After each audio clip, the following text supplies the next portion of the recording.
कंदराहीन भय पर्वत भूतल से, झरना निर्जल भय कहा जे पूरित जल से। कहा रहे सब वृक्ष फूल फल बिन मुरझाए, सहे खलन के बैन अंधता जो मद छाए। कर संचित धन जे स्वल्प हूँ, इत उत फेरे भ्रू विकट। रे मन तू भूल न जाओ कहूँ, इन खल पुरुषन के निकट। भर्तृहरि जी कहते हैं कि क्या पृथ्वी पर जो उनमें अब कंदराएं नहीं हैं, गुफाएं नहीं हैं, रहने की जगह नहीं है, क्या जो झरने हैं वे जल से रहित हो गए हैं? क्या जो वृक्ष हैं बनके उनमें अब फूल फल नहीं लगते हैं? अगर पर्वत में गुफाएं हैं, रहने की जगह है, और झरनों में पानी है पीने के लिए, और वृक्षों में फूल फल हैं, तो फिर क्यों जो धन मद में उन्मत्त लोग हैं उनके सामने क्यों जाते हो? इन खलों के वचन क्यों सहते हो? जो अंधता में और मद में गर्क है, थोड़ा भी धन जो इकट्ठा कर लिए हैं वह अपने विकट भ्रू को यानी टेढ़ी भौं को इधर उधर फेरते हैं और गुर्राते हैं, समझते हैं कि हम ही सब कुछ। हे मन, भूल करके भी इन खल मनुष्यों के निकट मत जाना, इनसे निष्प्रेह रहना। भर्तृहरि जी का जब समय था तो निश्चित है फल फूल रहे होंगे। झरना में जल तो अब भी हैं और पर्वत में गुफाएं भी हैं, लेकिन फल वैसे नहीं। पहले वनों की अधिकता थी, इतनी अधिकता थी कि पूरा भूमंडल वन से ढका था। अभी 70-80 वर्ष पूर्व भारत की जनसंख्या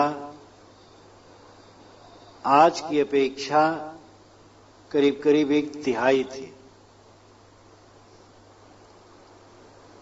भारत में ही बहुत जंगल था। मैंने स्वयं बचपन में देखा है, गोंडा जिला में जितना वन था और वो कहीं पता नहीं लगता। और आज से सैकड़ों हजारों वर्ष पूर्व तो पूछना क्या। तो गुफाएं तो हैं और झरनों में पानी भी है, लेकिन वनों में फल ये दुर्लभ है।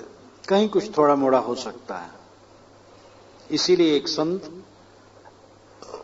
जब जंगल में घूम रहे थे और बस्तियों में भी,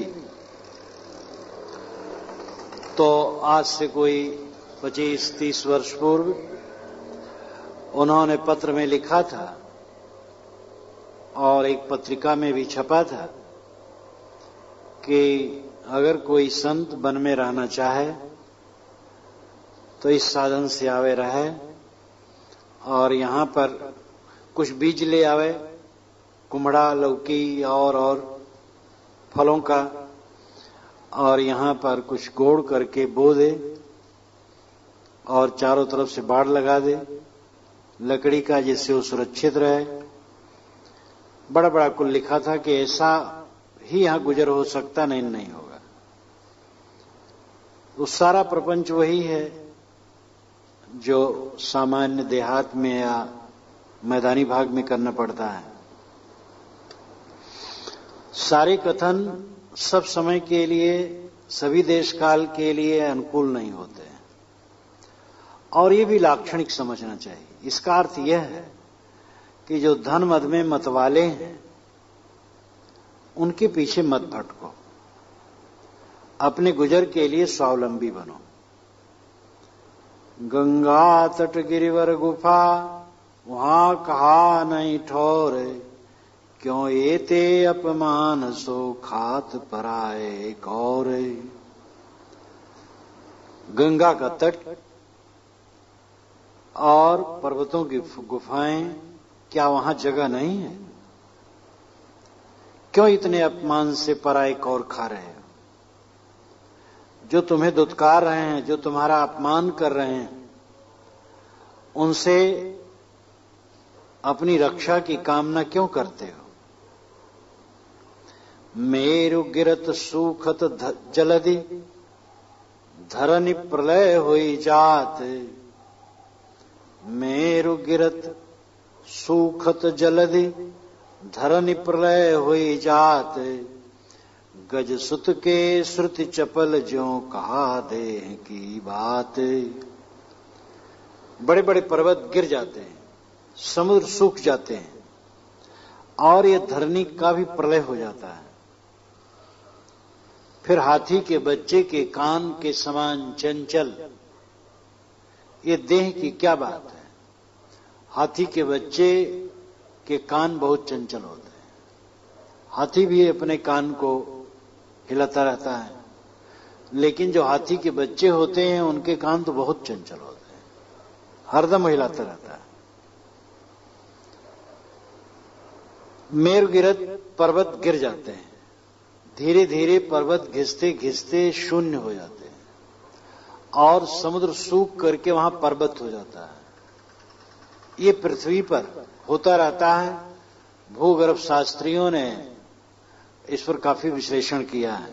धरण प्रलय हो जात, पृथ्वी का प्रलय हो जाता है, हो जाता होगा।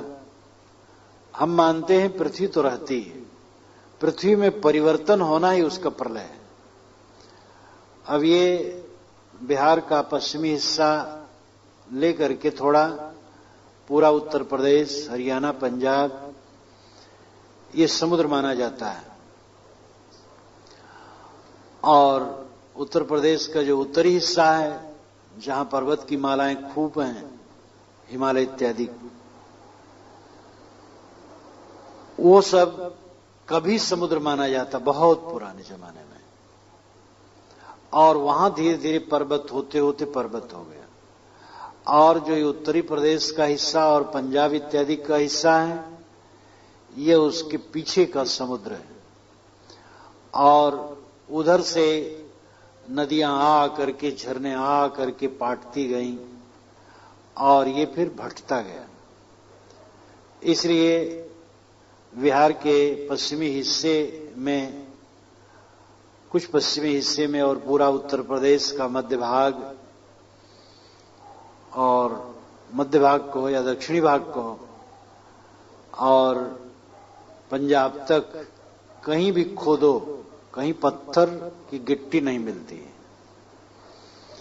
अब यहां भी पत्थर हो सकता है धीरे धीरे लाखों वर्षों में। तो इस संसार में परिवर्तन बना रहता है। फिर शरीर की क्या बात है, जिसका एक झोंका है और खत्म। और ऐसे गंदे शरीर में बैठ करके आदमी क्या क्या सोचता है, राग, द्वेष, ईर्ष्या, कलह, कल्पना, मनोविकार। जो ये स्वच्छंद जीवन है, जिससे कल्याण करना चाहिए, वह दूसरे की बुराइयों के सोचने में बिताता है, दूसरे की बुराइयों के कहने में बिताता है। अपनी बुराइयों को उसे पता नहीं है, जो अथाह है, नाक तक डूबा है, उसका उसे पता नहीं। लेकिन तनिक भर बुराई दूसरे की पहाड़ भर बना करके वो सोचता है और कहता भी है। और आदमी इतना भटका हुआ है कि सबका मन बहुत कमजोर है और बलवान भी है। कमजोर इसलिए है कि दोषों के ग्रहण करने में देरी नहीं लगती, बहुत जल्दी ग्रहण करता है मन। और बलवान ऐसा है कि वो निकलना मुश्किल होता है। दोष आ जाने पर वो निकल जाए जल्दी, कोई मामूली बात नहीं। जो अध्यास बन जाते हैं उन अध्यासों की निवृत्ति जल्दी से हो जाए सहज नहीं। इसलिए दुख के सागर में तो हम रात दिन पड़े, इसलिए रात दिन साधक को चाहिए अपने को देखे। वो भयंकर भूल में है जो दूसरे के दोषों को देखने और कहने में लगा है, वो तो अपना नरक कर रहा है।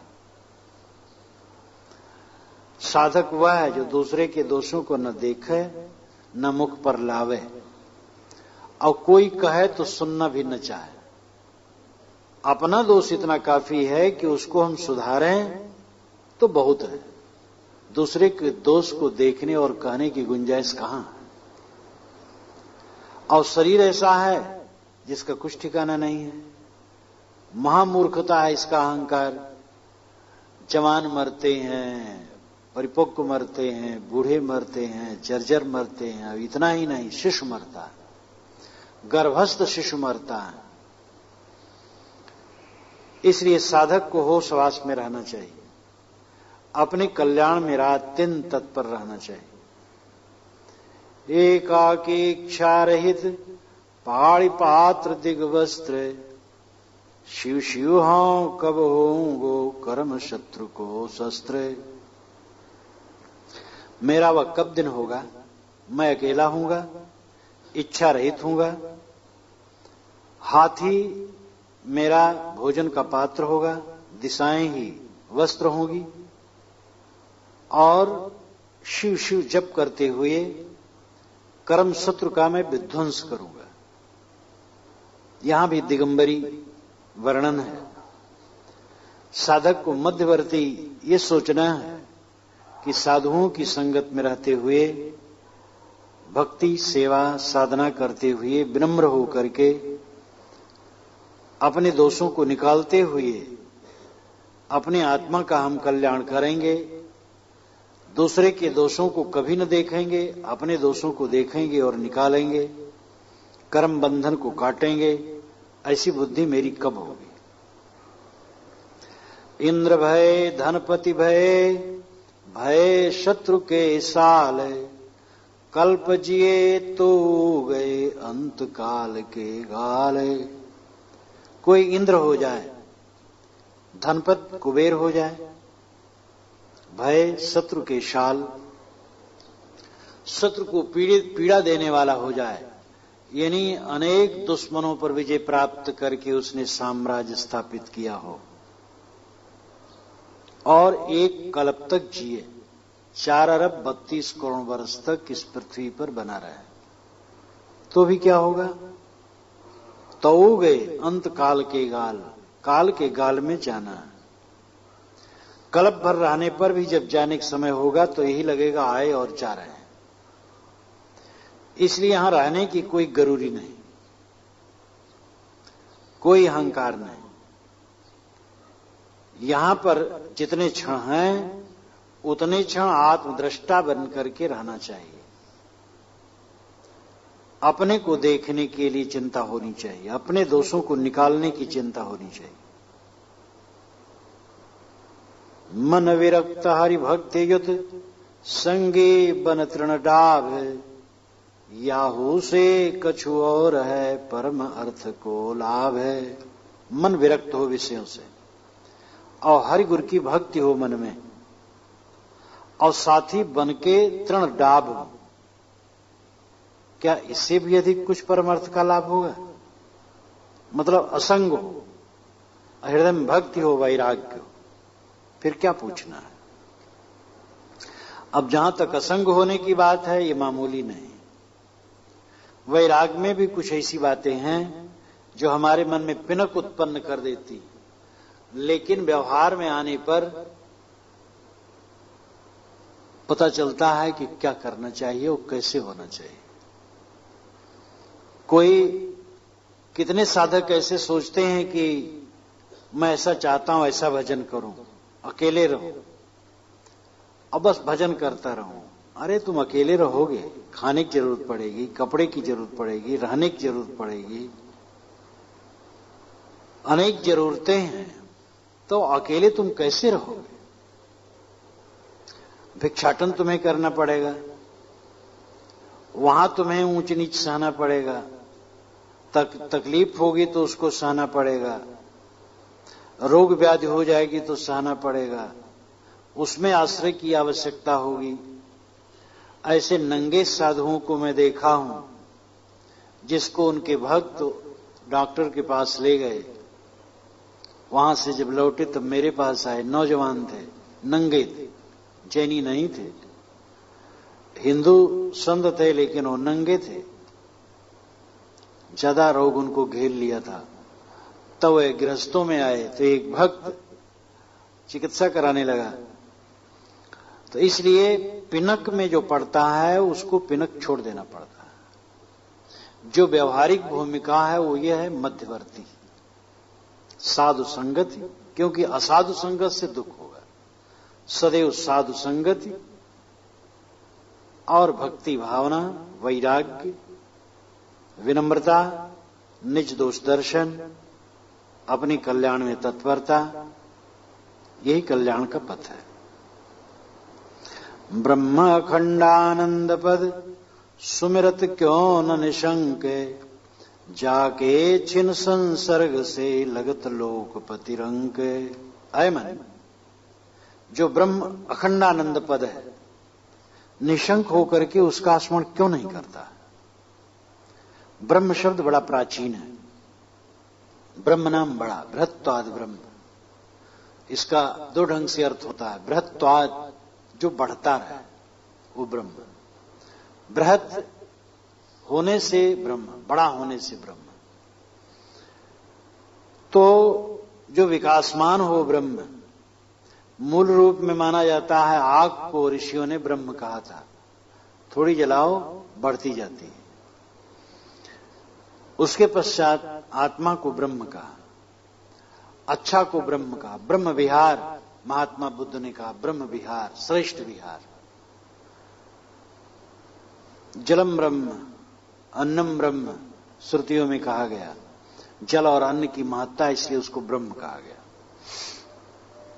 किसी भी अच्छी चीज को ब्रह्म कहने का रस्म पहले था। सर्वोपरि ब्रह्म आत्मा ही है। मनुष्य का अस्तित्व बोध वही ब्रह्म है। तुम अपने आप ब्रह्म हो। सारी कामना और कुचाल और कुवासना छोड़कर अखंड ब्रह्मानंद पद का स्मरण करो, यानी निज स्वरूप का स्मरण करो। निज स्वरूप ही ब्रह्म है और उसके छिन्न संसर्ग से लोकपथ भी रंग लगता है। जो सारी कुचालों, कुसंस्कारों को छोड़ करके अपने स्वरूप में स्थित होता है, जिस क्षण दुनिया किस खेत की मूली है, क्या उसके मन में आकर्षण रहेगा? बहुत दिन हो जाने पर भी जो साधक अपनी दशा में नहीं आते हैं, वो काम नहीं करते हैं। आए बचपन में, रेख नहीं आई थी तभी आए, अब बाल पक गए, दांत भी उखड़ रहे हैं, फिर भी परिवर्तन नहीं। तो जो सुनते हैं, समझते हैं, आचरण नहीं करते।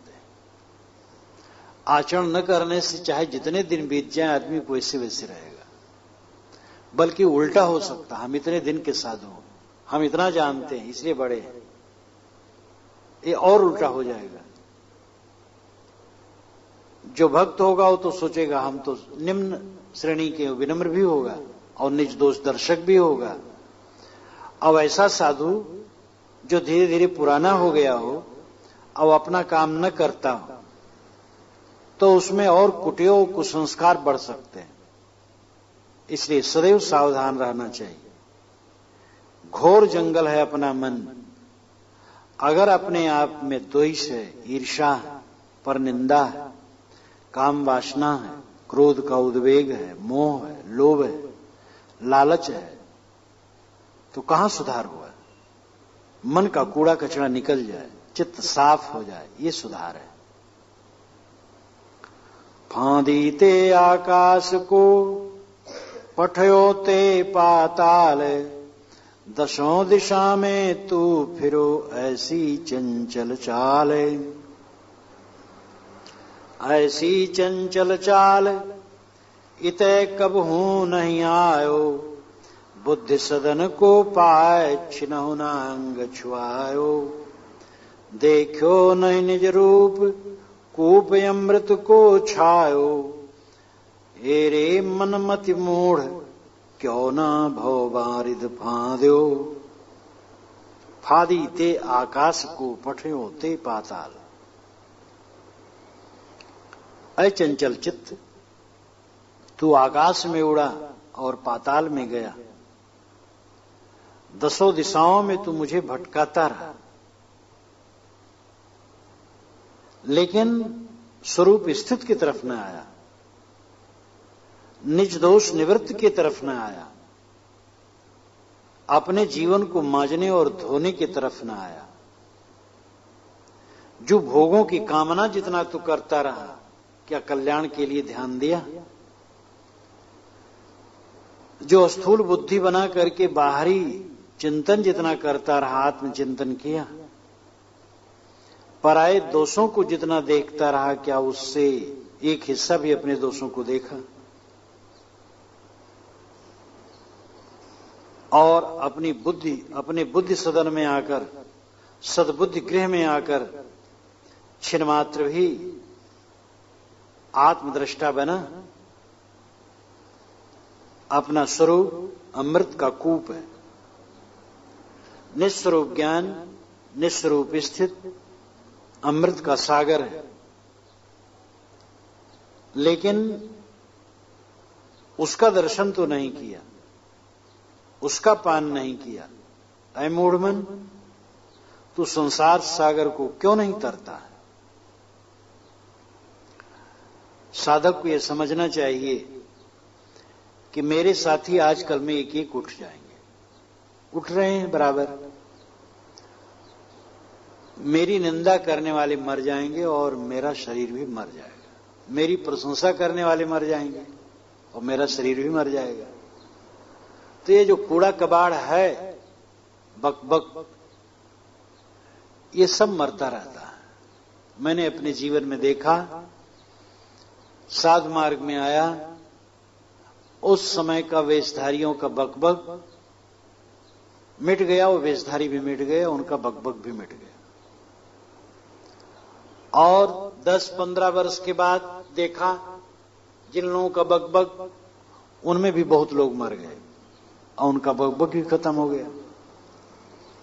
पीछे देखा, पीछे वही दशा, अच्छे लोगों को भी शरीर छूटा, अच्छे लोग ही सफल हुए, और कलह कल्पना में जो पड़े रहे, वे अपना नुकसान किए, दूसरे के नुकसान किए और चले गए। जिसकी निंदा करो वो भी मरता है, जो निंदा करता वो भी मरता है। जिसकी निंदा हो घबराए ना, वो दृढ़ रहे, वो किसी की निंदा न करे, और जो किसी की निंदा करता वो शूरवीर है,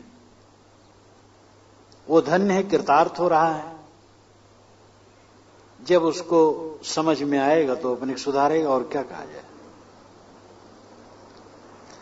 वही निश वही दिवस, वही तिथि वह वार, वह उद्यम वही क्रिया, वही विषय विकार।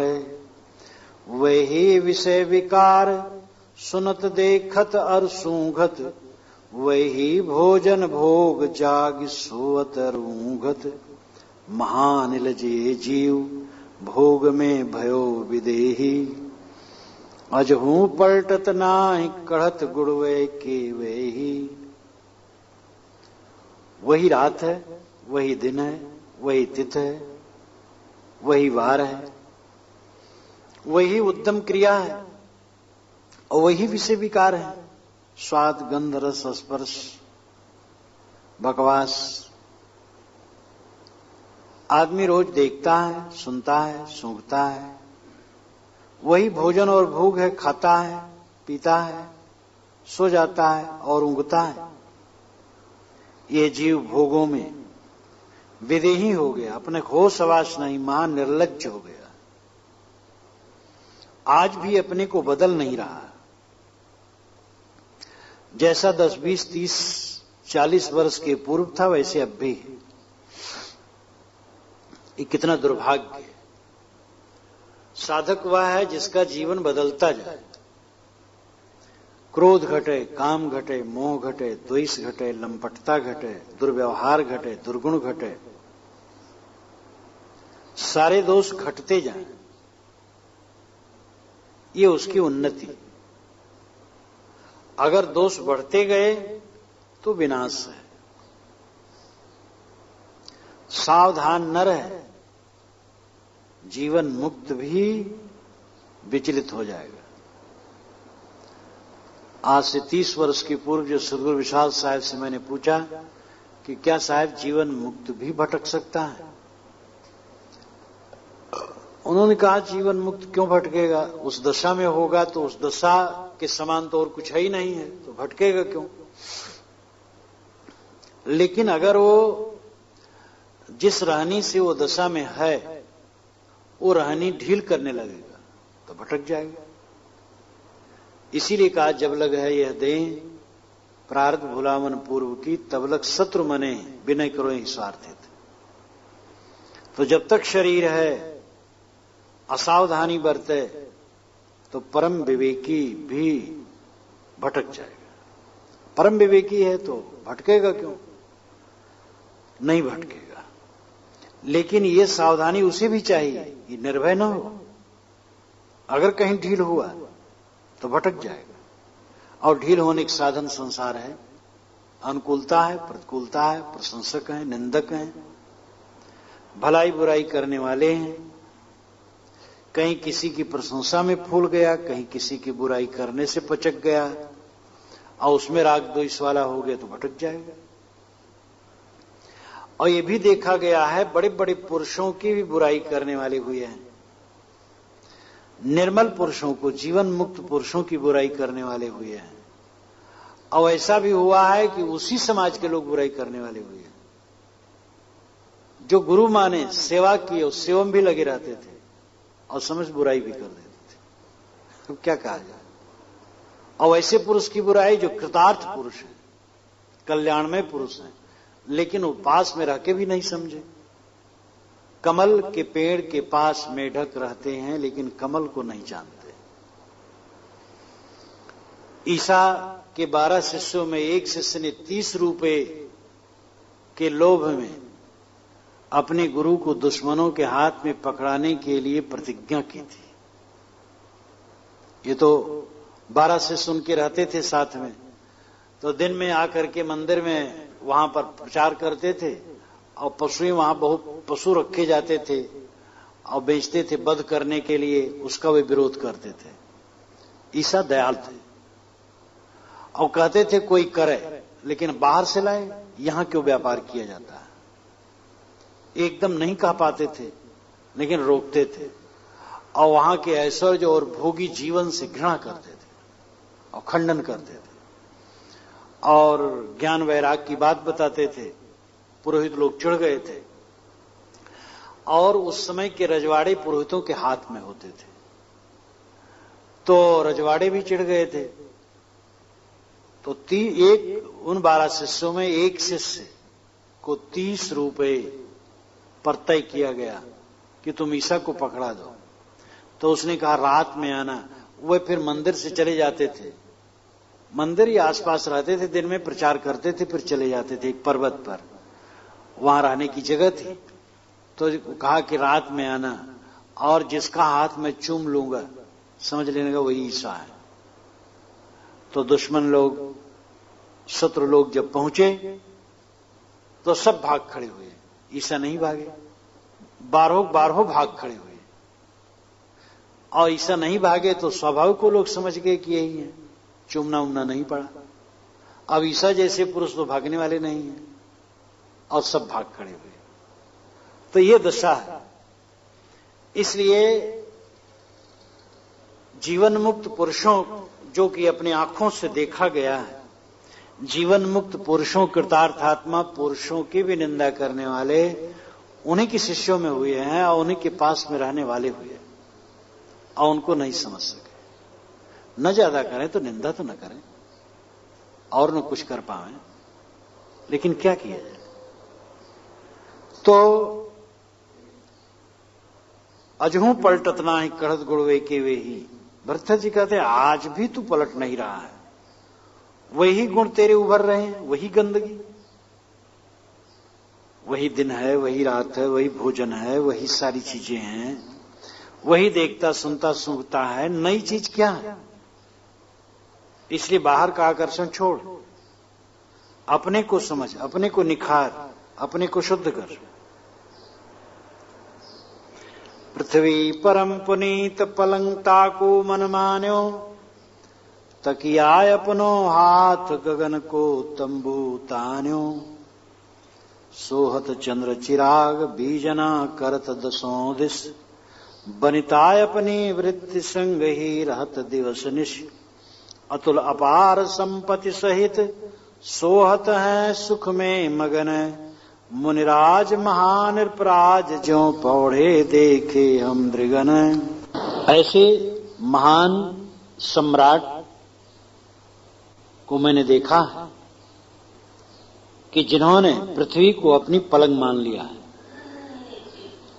और अपने हाथ को तकिया बना लिया और आकाश का तंबू तान लिया है, चंद्रमा का चिराग बना लिया है और दसों दिशाओं को पंखा झलने वाला बना लिया है, नौकर।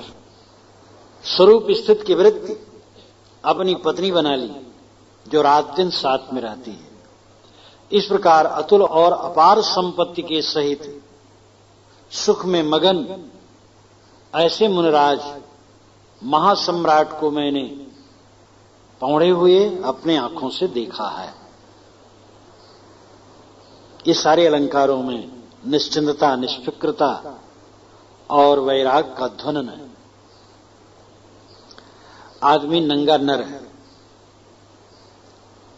और आदमी छाया में रहे, कोई हर्ज नहीं, निश्चिंत हो, निष्फिक्र हो, भोगों की कामना वाला न हो, कोई ये कामना न हो ये चीज मिले तो खाऊं, ऐसा मिले तो पहनूं, ऐसा मिले तो उपयोग करूं, निष्काम रहे। जो उपलब्ध हो सहज विवेक पूर्वक उसमें बर्ताव करे और सब समय निष्काम रहे। कहा विषय को भोग परम भोग एक और है, जाके होत संयोग नीरस लागत इंद्र पदे।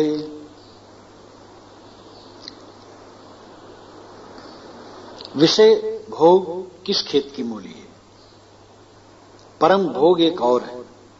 विषय भोग तो इंद्रियों को उत्तेजित करते हैं, मन को चंचल करते हैं और आदमी का पतन होता है। जो परम भोग है वो और है। परम भोग है आत्मस्थित, स्वरूप स्थित, जिसके संयोग मात्र से इंद्र पद भी फीका लगता है। निष्काम होकर के स्वरूपस्थ होने पर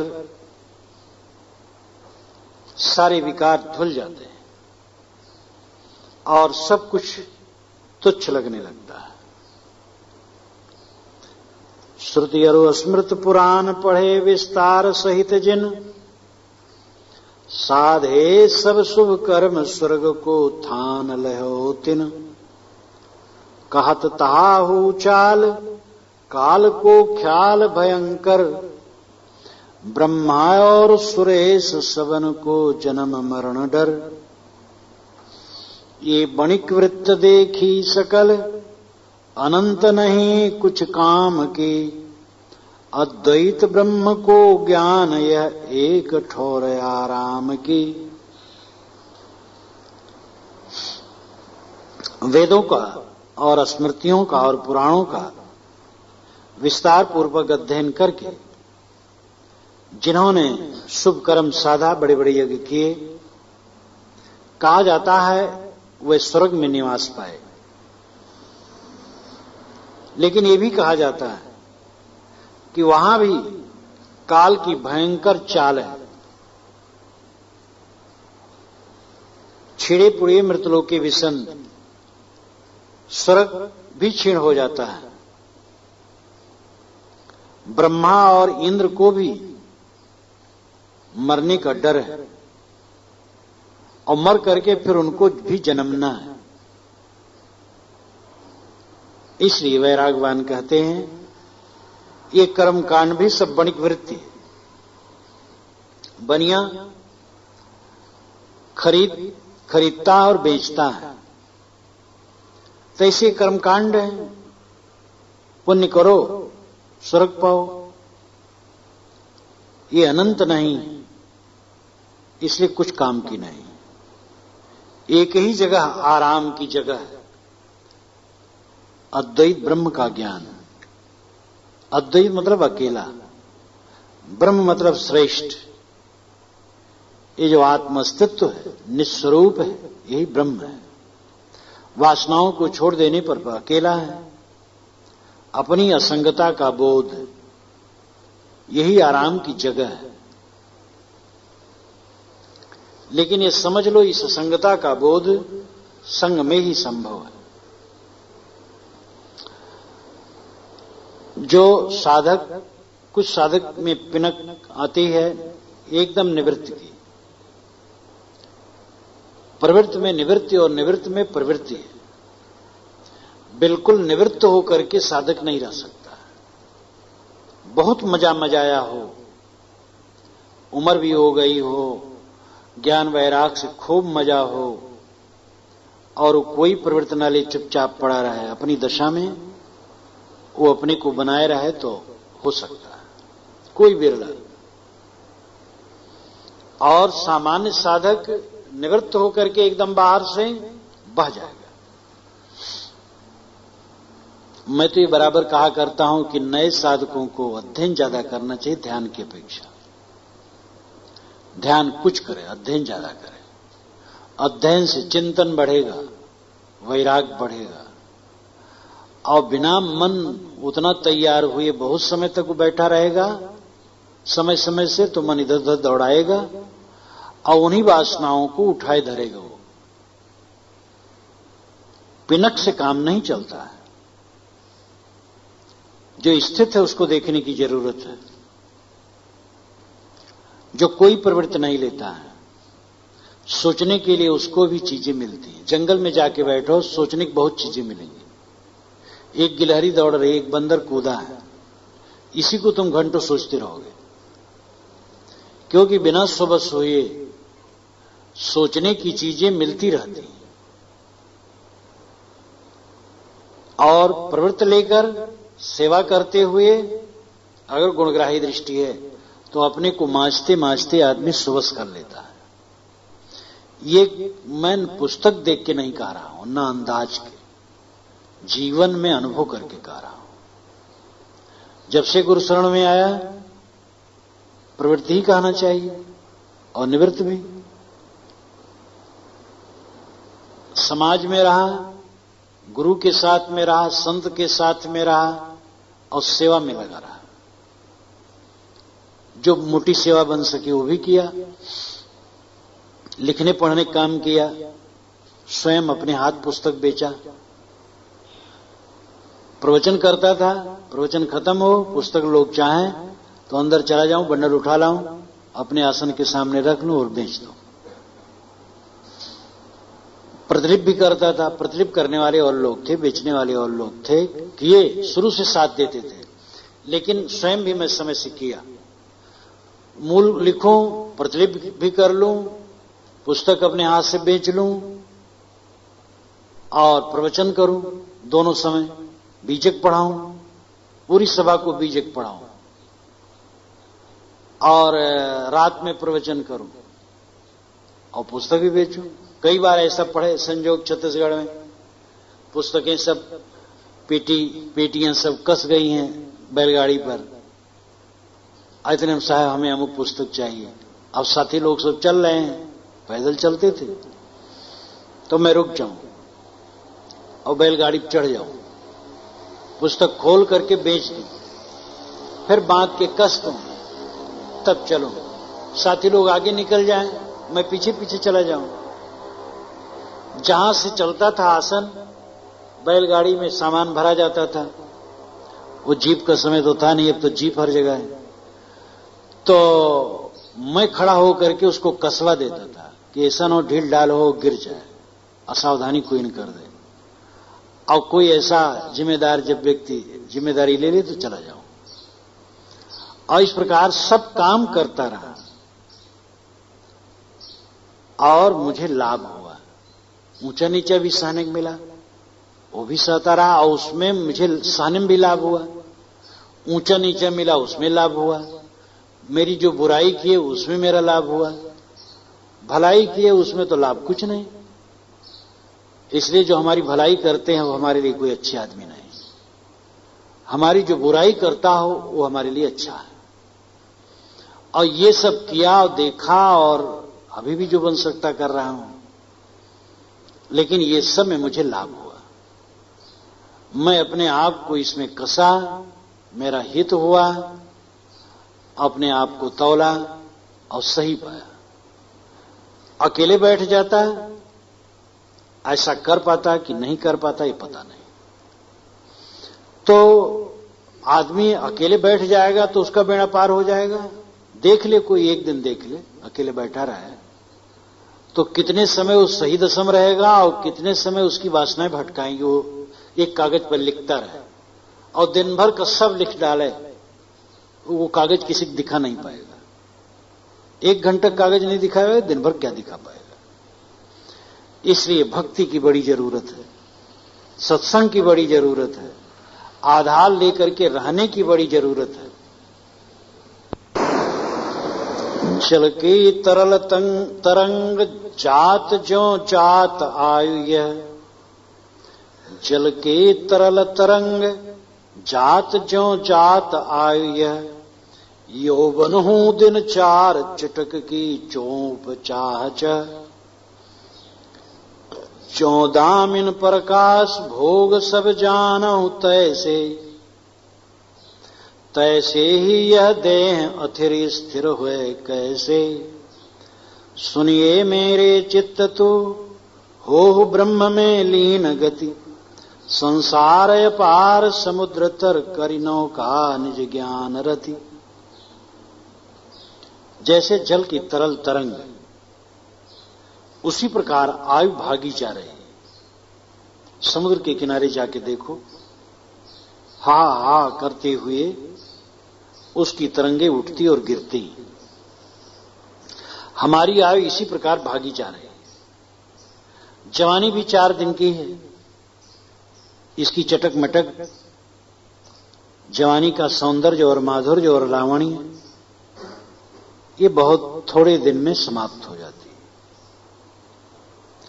जैसे दामिन का प्रकाश, बिजली का प्रकाश सारे दृश्य को क्षण मात्र के लिए आलोकित कर देता है, लेकिन तुरंत बुझ जाता और घोर अंधकार हो जाता है।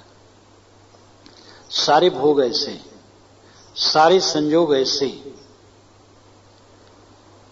कई बार लगता है कई नेमी प्रेमी चारों तरफ से सेवा में लगे, खूब गामागामी पूजा आरती सत्कार, और 10 मिनट के बाद वो सब खिसक जाते हैं और लोटा लेकर के टट्टी करने के लिए स्वयं कहीं जाना पड़ता है, ऐसी जगह में जहां मच्छर परेशान करते हैं। और साथी लोग वहां मच्छर भी हाँकने नहीं आ सकते। ऐसी दयनीय दशा है ये सब। और इसी को मान लिया है कि ये बड़ा ऐश्वर्य है, बड़ा भोग है। आरती हो जाए तो बड़ी बड़ाई हो गई। क्या बड़ाई हो गई? हम आरती किसी कर लें अच्छा, हमारी कोई आरती कर ले तो हम बड़े हो गए। ऐसी अगर बुद्धि तो हमारी मूर्खता। कितने लोग तो चरणोदक महाप्रसाद देने के लिए इतने आतुर होते हैं। ले लो ले लो, अरे ले लो, हमारा प्रसाद है, ले लो, चरणोदक ले लो, अपने से धो करके दे देंगे, ले लो। इतने बड़े तुम हो गए हो, तो लज्जा करनी चाहिए। हमारे में क्या बल है? हम अपना उद्धार कर लें इतना बहुत है। तो जिसको हम बहुत मानते हैं कुछ नहीं है। ये देह चंचल है, आजकल में लुप्त हो जाएगी। ऐ मेरे मन, तू आत्मा में लीन हो। ये निस्वरूप ही ब्रह्म है, श्रेष्ठ है, सतपद है। वासनाओं को छोड़, अपने आप में स्थित हो, अपार संसार सागर से पार हो और अपने ज्ञान की नौका कर बैठ करके संसार सागर से पार हो जाए। ज्यों सफरी को फिरत लख, सागर करत न क्षोभे, अंडाले ब्रह्मांड का त्यों संतन को लोभे। सफरी छोटी छोटी मछली होती और उनके कूदने फांदने से समुद्र में क्षोभ नहीं होता है कि समुद्र उसमें आंदोलित हो जाए, उसका पानी बाहर चला जाए। इसी प्रकार पिंड से ब्रह्मांड तक के जितने पदार्थ हैं, संत उसके प्रति लोभ नहीं करते। काम अंध जब ही भयो, तिय देखो सब ठौरे, अब विवेक अंजन कियो लख्यों अलख सिर मोरे। जब मैं कामांध हुआ तो सर्वत्र देखा स्त्री स्त्री, लेकिन जब विवेक कांचन आंखों में लगाया तब सिर मोर तो अलख लगा। अलख जो सबको लगता है वो स्वयं अलख है। यही वास्तव में रहस्य है। जो सबको देखता है वो न तो दूसरे के देखने में आता है, न स्वयं भी अपने को देख सकता। मैं सबको देखता हूं लेकिन अपने को नहीं देख सकता हूं, मुझे दूसरा भी नहीं देख सकता है। एक ऐसा अद्भुत है। मेरे शरीर का जन्म हुआ है लेकिन मुझे अनुभव नहीं है। मेरा शरीर मरेगा लेकिन उसका भी मुझे अनुभव नहीं है। और जब मृत्यु हो जाएगी तो उसका अनुभव कह नहीं पाऊंगा। फिर जन्म और मृत्यु जो जीवन के साथ, उसका भी अनुभव नहीं। तो अलख जो सबको लगता है वो स्वयं में। और जब अपने स्वरूप को समझा, अपनी स्थिति में आया तो कृतार्थ।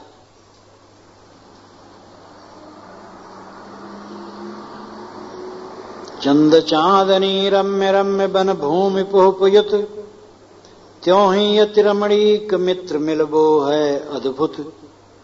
बनिता के मृद बोल महारमणीक विराजत, मानिन मुख रमणीक दृगनया सुन झर साजत। ये कहे परम रमणीक सब, सबको चित में चहते, पर इन विनाश जब देखे तब इन में कछु ना रहते।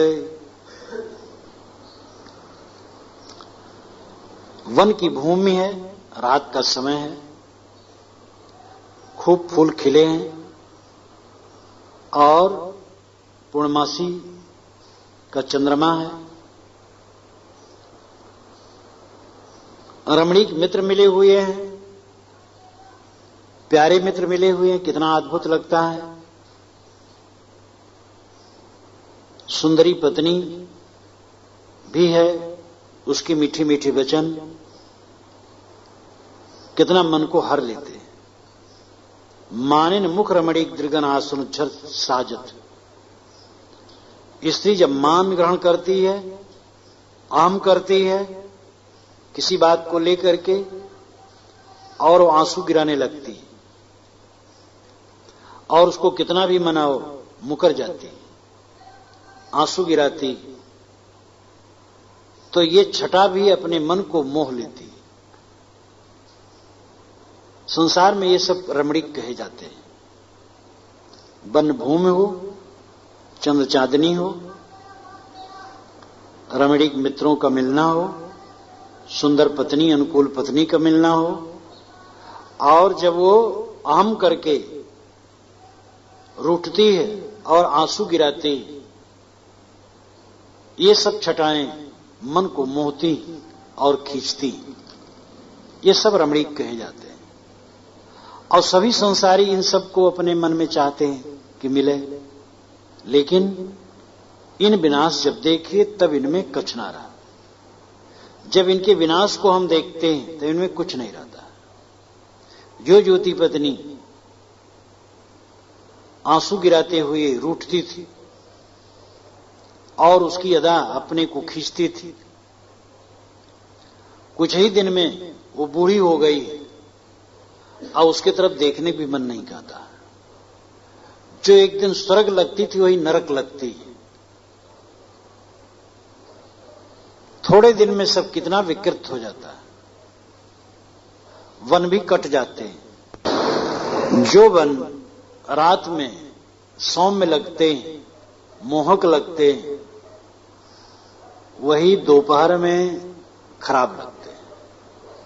प्रातः का दृश्य कितना सुहावना होता है और दोपहर धूल और बाउंडरों से भरा हुआ कितना अनसुहाता लगता है।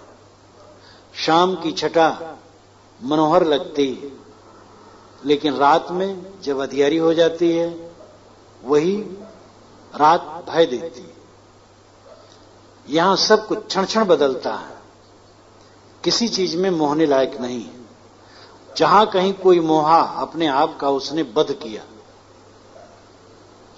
वह प्रेम कैसा कि जो एक से प्रेम हट करके दूसरे में हो जाए। अगर कोई अपनी स्वरूप स्थिति में प्रेम करता है तो किसी प्राणी पदार्थ में मोह होना कैसे हो सकता है। उंच वृत्तिगतमान समदृष्टि इच्छा रहित करत तपस्वी ध्यान कंथा को आसन किए। उंच वृत्त और शिल वृत्त तपस्वियों की दो वृत्तियां हैं। शिल वृत्ति है खेत में और बाग में जो अवशेष अन्न की बालियां और फल हैं उनको ले लेना। जब किसान खेत से अपनी फसल उठा ले गया और छोड़ दिया तब उसमें बालियां चुन लेना और बाग में से फल सब निकाल लिया और बाग वाला छोड़ दिया कि अब उसकी रक्षा नहीं करता है, तो वहां से पड़े हुए फल इत्यादि ले लेना। ये शिल वृत्ति।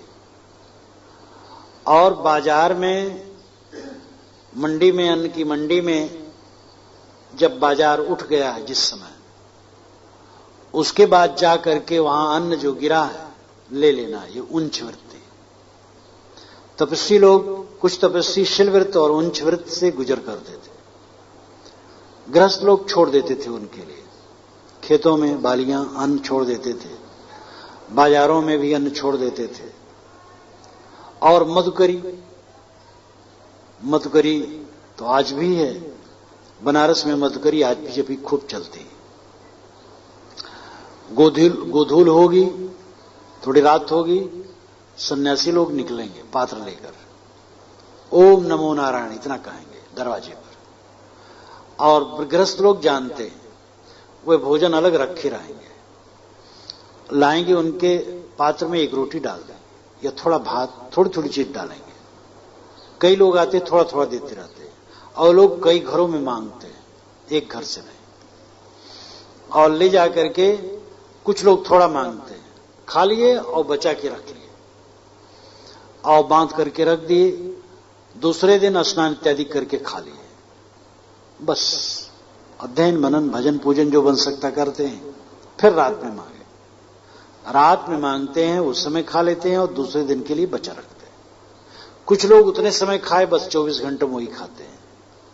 कुछ लोग परोपकारी होते, ज्यादा मांगते हैं तो मांग करके अपने लिए अलग रख लेते हैं, बाकी गंगा के तट पर जा करके मंगतों में बांट देते हैं। ये वहां रस्म आज भी है। काशी में 57 से 75 तक रहने का अवसर पड़ा और देखा।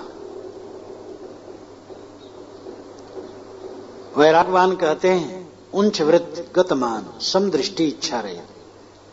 उंच वृत्ति है, भोजन मिल गया जो कर लिया, उंच वृत्ति का तो खास अर्थ है दाना बटोर करके पकाया खाया। यहां सामान्य अर्थ ये मानना चाहिए जो मिल जाए खा लिया। समदृष्टि इच्छा रहित, समदृष्टि, मोह बैर नहीं, निंदा प्रशंसा नहीं। प्रशंसा ज्यादा मत करो किसी की, और निंदा तो बिल्कुल ही न करो। इच्छा रहित, कोई इच्छा नहीं। कंथा को आसन किए कर तपस्वी ध्यान। गुदड़ी का आसन बना लिया और तपस्वी ध्यान करता है। अरिमेदनी मात तात मारुत सुनय रे, तेज सखा जल भ्रात व्योम बंधु सुन मेरे। तुमको करत प्रणाम हाथ तुम आगे जोरत, तुम्हारे ही सत्संग सुकृत को सिंधु झकोरत। अज्ञान जनित यह मोहु मिट्यो तिहारे संग सो, आनंद खंडानंद को छाए रहो रस रंग सो। अय पृथ्वी माता, अय हवा पिता, अय आग भाई मित्र, और अय जलभ्रात, और अय आकाश बंधु, तुम्हारे सामने हम हाथ जोड़ते हैं, तुम्हारा प्रणाम करते हैं। तुम्हारे द्वारा संगठित इस शरीर में हमने बोध वैराग का काम करके संसार सागर से तरने का साधन किया, साधना की। ये शरीर से हम उपकृत हैं, और शरीर मिट्टी पानी आग हवा आकाश से बना है। इसलिए अय जड़ तत्वों, तुम लोग मानो माता हो, पिता हो, मित्र हो, भाई हो, बंधु हो, और तुमने शरीर संगठित करके हमारे साधन के लिए एक अच्छी भूमिका उपस्थित की, और हमने सारी वासनाओं का त्याग करके अपना कल्याण कर लिया है। अज्ञान जनित के मोह मिटो तिहारे संग सो, तुम्हारे संग से अज्ञान जनित मोह मिट गया है। अब अखंड आनंद का रस निरंतर छाया है। अब तुमसे हम विदा लेते हैं सदा के लिए। तुम्हारा उपकार हमारे ऊपर बहुत है, अब फिर मुलाकात न होगी। सदा सदा के लिए विदा ले रहे हैं, और तुम्हारा हम उपकार मान रहे हैं। इस प्रकार वैराग्यवान इस संसार से विदा लेते हैं।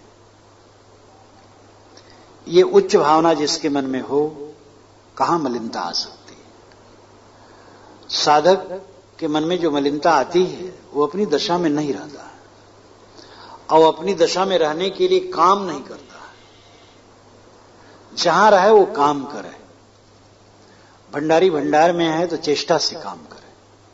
ये न सोचे वो काम वो कर ले तब मैं ये करूं। दौड़ दौड़ के करे, चेष्टा हो।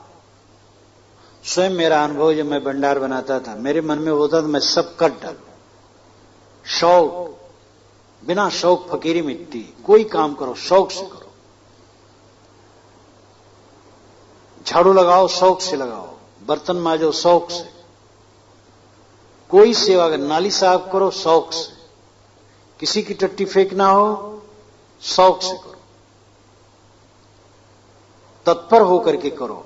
तत्पर होकर के करोगे तो उत्तम फल होगा, चित्त शुद्ध होगा।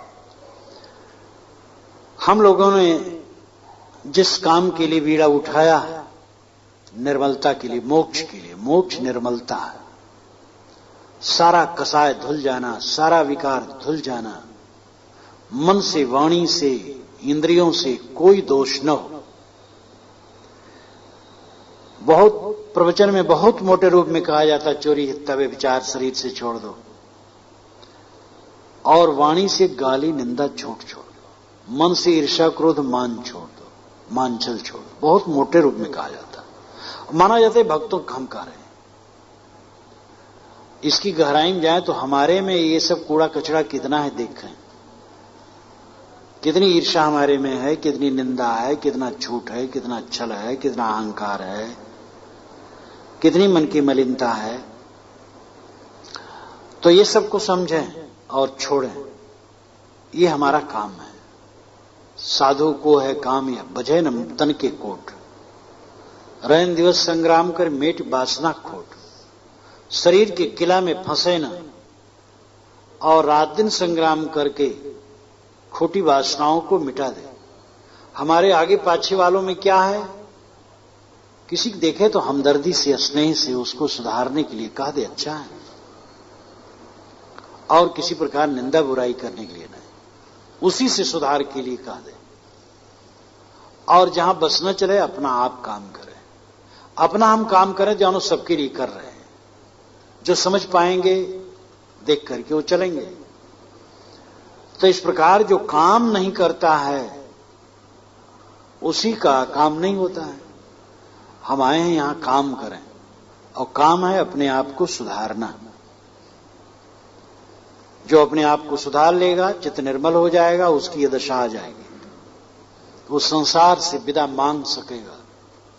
इतना साहस का स्वभाव बन जाएगा, स्थित बन जाएगी, और कहेगा आए संसार, अब मैं तुमसे सदा के लिए निवृत्त हो रहा हूं, बहुत बहुत तुम्हारा उपकार।